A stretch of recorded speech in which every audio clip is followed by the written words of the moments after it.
Welcome back to The Grind. In this video, I wanted to make a quick video to address the Pick a Glyph limited time branch that is available for the remainder of this season. As I have said, I do like that these branches were made available in the last couple of weeks of the season so that we could unlock those rewards by using super sigil chests if that was available to us. Now, looking at the branch, you kind of want to break down the total value, but also the individual value of some of the initial prizes. But first, let's look at the total value. The whole purpose of this branch is a glyph. Now, what is great is they actually gave us a choice of multiple different towers. And this is something that is very appealing to a lot of players because, you know, when just an earth flak glyph comes around, you're like, well, I got one last time, or I already have those. I don't have an earth flak. I don't need it. But to have the choice of picking between 3 different towers would significantly appeal to more players. Now, the issue here is last time, or all the other times, they would give us the choice of the same flak or same tower, but we could choose whether we wanted the stats to be primarily HP or primarily attack. This time, unfortunately, we do not get that choice. So we are granted a choice between an Earth Flak HP glyph, which is an ideal stat to have for an Earth Flak. If you have an Earth Flak, you do not have an Earth Flak glyph, and you want one, and you can't afford it, this is a good glyph to pick. So if you need it, that's what you can choose. The problem is I don't really have a level up Earth Flak, and now with the Cosmic Orrery, I don't think I'm going to level up an Earth Flak, and so I have no use for this glyph, and I think I actually already have an exotic glyph for an Earth Flak anyways. But what I would be interested in considering is a glyph for an Ice Flak or a Lightning Tower. Now, I do have a lot of very good glyphs for Lightning Towers, so I may not need it depending on what it was, and I do have some exotic Ice Flak.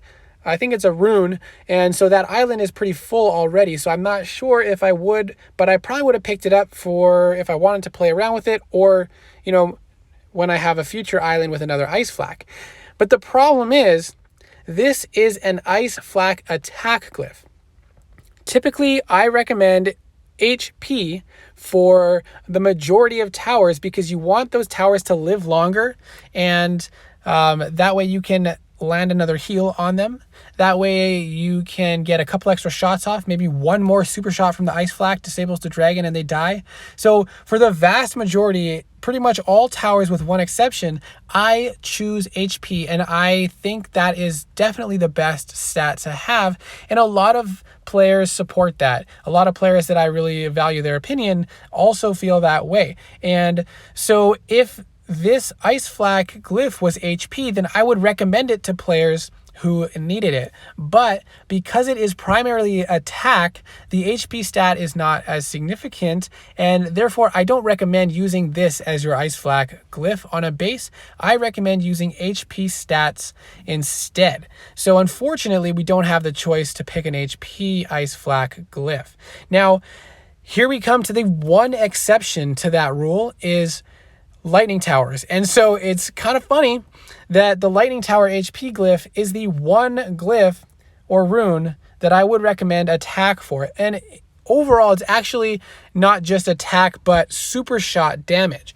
And those are not very common. They're lightning striker runes and glyphs. And actually some red and blue mage tower glyphs have, or runes, have a secondary stat that boosts lightning tower super shot damage. And if you have an island or a couple or a few lightning towers, the main purpose of it is to get that super shot boosted as high as possible because the super shot deals a ton of damage. In general, the lightning towers aren't that impactful with their basic attacks. They are still good, but not quite as powerful as a super shot, and they aren't really tanky towers to begin with.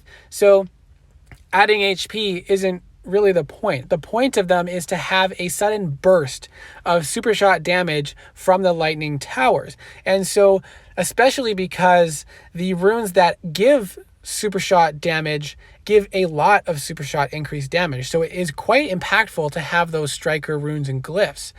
So that is what I recommend for lightning towers. And so if you're taking up a slot with this HP glyph, you could potentially be missing out on a lot of burst damage from those towers. And what's great is they are beam attacks, and a lot of dragons who have defensive spells, many of those spells actually don't apply to beam attacks. So I personally do not recommend the HP lightning glyph either. So it's kind of too bad that they kind of picked these stats, but it is what it is. And if you decide you do want them, they are available for you. At the very end of the branch, you can claim a bunch of rune dust unlimited times. Now, what we can also look at is the value of the prizes early on. So for 500 sigils, you can claim 25 inner fires and 25 energy packs. So that's not a terrible offer. It's not the best deal, but it's not terrible. Then you can look over here, 500 more for 3 million rune dust. The next one, 1,000 for 50 of the 12-hour timers. Again, 1,000 for 50 of each of these. And then 15 million rune dust for 1,500 sigils. So that's quite a bit. That's quite a bit of rune dust for those who are short on it, or if you just want to stock up for later on. And all in all, that comes to 2,500, 3,500, 4,000, 5,000. So 5,000 for that first cluster of prizes, which is actually not that bad. Even if you just want to grab the first couple, it's a pretty reasonable amount of resources for 1,000 sigils. And then you can just go as far as you want. But if you're gonna go up here, so here we even have another 3 million for another 500 sigils. So that's actually, again, a solid amount of rune dust. So if you're gonna get any, you can go up to here and get a pretty decent value from that stuff. And then the next one is chisels for 500. If you need chisels, you can grab those. More rune dust, more timers, and then you end up at the glyph. So it depends on what you want, but these first several prizes are not horribly priced. You can even just go up to these timers and stop. If you want to grab the rune dust, then you got to go a little bit farther. And I actually might go up to the rune dust here and then stop at this point, which is about 5,500 sigils. And I can get the sigils I need from the current event, or if I need more, I can grab them from super sigil chests. So, there is some decent value in this branch aside from just the rune, and there is no key in this branch, so you can't use it for that. And so it is unfortunate the way they chose these. If you need an earth flak HP glyph, there you go, that one is available to you. But I don't recommend the other glyphs, unfortunately, just because of the primary stat not being optimal for those specific towers. So let me know what your thoughts are on this branch, what your thoughts are on these glyphs, if you decided to get them or anything from this branch, and good luck with the last bit of this event and this season, and I hope to see you in the next video.